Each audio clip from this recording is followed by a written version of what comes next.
Hello, আসসালামু আলাইকুম। আমি আপনাদের নোয়াখালীর মেয়ে। আজকে আসলে যে পোস্টটা আপনারা দেখতেছেন, বর্তমান সময়ের খুবই খারাপ অবস্থা।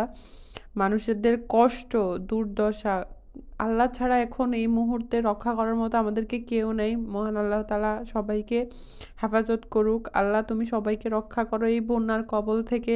মানুষদের কষ্ট আহাজারি, আল্লাহ তুমি দয়া করো।